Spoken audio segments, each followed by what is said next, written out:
Security forces نے بلوچستان کے ضلع شیرانی میں انٹیلیجنس بیسڈ آپریشن کے دوران بھارتی حمایت یافتہ 7 دہشت گردوں کو ہلاک کر دیا۔ پاک فوج کے شعبہ تعلقات عامہ ISPR کے مطابق آپریشن خفیہ اطلاع پر کیا گیا، جس میں دہشت گرد گروہ فتنۃ الخارج سے تعلق رکھنے والے عناصر نشانہ بنے۔ کارروائی کے دوران دہشت گردوں کے قبضے سے بھاری مقدار میں اسلحہ، گولہ بارود اور دھماکہ خیز مواد برآمد کیا گیا۔ ISPR کے مطابق پاکستان کے سیکیورٹی فورسز ملک کو دہشت گردی کی لعنت سے مکمل طور پر پاک کرنے کے لیے پرعزم ہیں اور اسی کارروائیاں جاری رہیں گی۔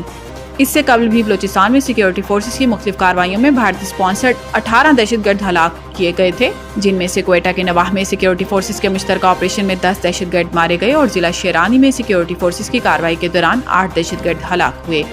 سیکیورٹی ذرائع کے مطابق کوئٹہ میں فورسز نے غزہ بند میں بھارتی سپانسرڈ دہشت گردوں کے خلاف مشترکہ آپریشن کیا۔ وہاں پہاڑی علاقے میں انٹیلیجنس اطلاعات پر ہونے والے اس آپریشن کے دوران شدید فائرنگ کا تبادلہ ہوا، جس کے دوران سیکیورٹی فورسز نے بھارتی سپانسرڈ دہشت گردوں کو ہلاک کر دیا۔ آپریشن کے دوران ہلاک دہشت گردوں سے بھاری تعداد میں اسلحہ اور گولہ بارود برآمد کر لیا گیا۔ فائرنگ کے دوران سیکیورٹی فورسز کے 2 اہلکار زخمی بھی ہوئے۔ اسلام آباد وزیر اعظم شہباز شریف بیرون ملک کے 2 ہفتے کے طویل دورے کے بعد وطن واپس پہنچ گئے۔ وزیر اعظم سعودی عرب کے ساتھ تاریخی سیکیورٹی معاہدہ کر کے ریاض کے راستے نیو یارک گئے اور اب وہ 2 ہفتے کے دورے کے بعد لندن سے اسلام آباد پہنچ گئے۔ وزیر اعظم شہباز شریف نے دورہ امریکہ میں صدر ڈونلڈ ٹرمپ سے ملاقات کی۔ اس ملاقات میں فیلڈ مارشل عاصم منیر بھی وزیر اعظم کے ہمراہ تھے۔ وزیر اعظم شہباز شریف نے عرب اور مسلم ممالک کے ساتھ غزہ امن معاہدے پر نیو یارک میں اتفاق کیا، جبکہ اقوام متحدہ کی جنرل اسمبلی سے خطاب میں مسئلہ کشمیر اور مسئلہ فلسطین اجاگر کیا۔ اپنے دورے کے دوران وزیر اعظم شہباز شریف نے کچھ روز برطانیہ میں قیام بھی کیا اور اب وہ اپنا دورہ مکمل کر کے وطن واپس پہنچ گئے ہیں۔ غزہ کی طرف امداد لے کر جانے والے گلوبل سموتھ فلاٹیلا پر اسرائیل نے دھاوا بول دیا اور فلاٹیلا میں موجود پاکستان کے سابق سینیٹر مشتاق احمد سمیت متعدد افراد کو اسرائیلی فورسز نے حراست میں لے لیا۔ اسرائیلی فوجی کشتیوں نے گزشتہ شب 40 سے زائد کشتیوں پر مشتمل گلوبل فلوٹیلا کو گھیرے میں لینا شروع کیا اور کئی کشتیوں پر پانی کی توپیں چلائیں۔ غزہ کے قحط زدہ عوام کے لیے امداد لے جانے والے اس فلوٹیلا پر پاکستان کے سابق سینیٹر مشتاق احمد اور عالمی شہرت یافتہ سماجی رہنما گریٹا تھنبرگ سمیت 500 کے قریب افراد سوار ہیں۔ اسرائیلی وزارت خارجہ کے مطابق فلوٹیلا میں موجود تمام کشتیوں کو اسرائیلی فوج نے قبضے میں لے لیا اور فلوٹیلا میں موجود تمام افراد کو اسرائیل منتقل کیا جا رہا ہے، جہاں سے انہیں یورپ ڈپورٹ کیا جائے گا۔ اسرائیلی وزارت خارجہ کا کہنا ہے کہ فلوٹیلا کی صرف ایک کشتی کافی فاصلے پر موجود ہے، وہ کشتی اگر قریب آئی تو اسے بھی روک لیا جائے گا۔ پاک فلسطین فورم کی جانب سے سوشل میڈیا پر یہ دعویٰ کیا گیا ہے کہ سابق سینیٹر مشتاق احمد خان کو قابض اسرائیلی فورسز نے حراست میں لے لیا۔ پاک فلسطین فورم نے مشتاق احمد خان اور گلوبل سموتھ فلوٹیلا پر موجود دیگر افراد کی گرفتاری کے خلاف نیشنل پریس کلب اسلام آباد پر دھرنے کا اعلان بھی کیا ہے۔ واشنگٹن حماس کے غیر مسلح ہونے سے انکار کے بعد امیر قطر شیخ تمیم بن حمد ثانی نے امریکی صدر ڈونلڈ ٹرمپ سے فون پر رابطہ کر کے غزہ جنگ بندی منصوبے پر تبادلہ خیال کیا۔ ترجمان وائٹ ہاؤس کیرولین ایلیوٹ نے بات چیت کی تفصیل بتانے سے گریز کرتے ہوئے کہا کہ بات چیت حساس ہے، بتائی نہیں جا سکتی۔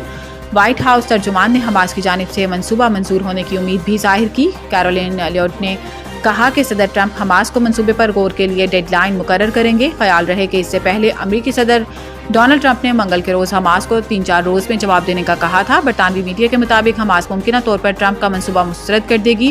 گزشتہ روز فرانسیسی خبر ایجنسی نے خبر دی تھی کہ قطر میں مصر، ترکیہ اور قطر کے حکام سے ملاقات میں حماس کے ایک دھڑے نے غیر مسلح ہونے سے انکار کیا، جبکہ دوسرا دھڑا ٹرمپ کی جنگ بندی ضمانت پر امن منصوبہ ماننے پر تیار ہے۔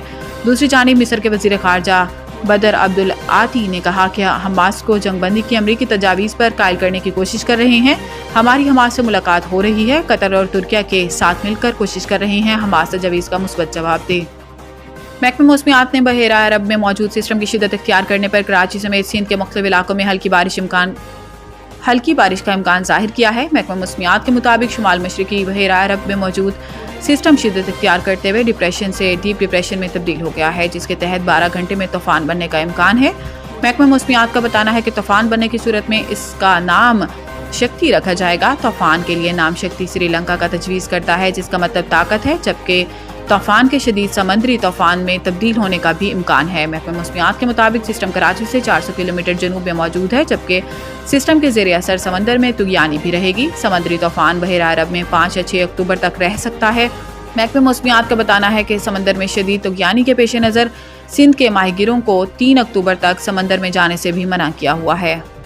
ICC ویمن ورلڈ کپ میں بنگلہ دیش اور پاکستان کے میچ کے دوران کمنٹیٹر سند عامر کی جانب سے آزاد کشمیر سے تعلق رکھنے والی پاکستانی کرکٹر کا تعارف کرانا بھارت کو ایک آنکھ نہ بھایا۔ ویمن ورلڈ کپ میں بنگلہ دیش اور پاکستان کے میچ کے دوران کمنٹیٹر سند عامر نے کہا تھا کہ پاکستانی ٹیم میں شامل تنالیہ پرویز کا تعلق آزاد کشمیر سے ہے۔ کمنٹری کے دوران سند عامر کا آزاد کشمیر کہنا بھارتیوں کو ایک آنکھ نہ بھایا، جس کے بعد بھارت میں سند عامر کے خلاف پروپیگنڈا اور نفرت انگیز مہم شروع کر دی گئی ہے۔ تاہم اب سابق کرکٹر اور کمنٹیٹر سند عامر کی جانب سے اپنے خلاف چلنے والے پروپیگنڈے پر بیان سامنے آیا ہے۔ سوشل میڈیا پر جاری بیان میں انہوں نے کہا کہ افسوس کی بات ہے کہ اس معاملے پر عوامی سطح پر وضاحت دینا پڑ رہی ہے۔ تاہم بطور کمنٹیٹر یہ ہماری کہانی بیان کرنے کا حصہ ہے کہ کھلاڑی کہاں سے آتے ہیں۔ دو اور ریجنوں سے تعلق رکھنے والے کھلاڑیوں کا بھی ذکر کیا۔ یہ افسوسناک ہے کہ معاملات کو بڑھا کر پیش کیا جا رہا ہے۔ سابق کرکٹر نے لکھا، اس معاملے کو سیاسی رنگ نہ دیا جائے، کھیلوں سے وابستہ افراد کو غیر ضروری دباؤ کا سامنا کرنا پڑ رہا ہے۔ انہوں نے مزید کہا کہ پاکستانی کھلاڑیوں کے آبائی علاقے سے متعلق بات کرنے کا مقصد ان کی مشکلات اور شاندار سفر کو اجاگر کرنا تھا۔ میرے دل میں کوئی بغض یا کسی جذبات کو ٹھیس پہنچانا مقصد نہیں۔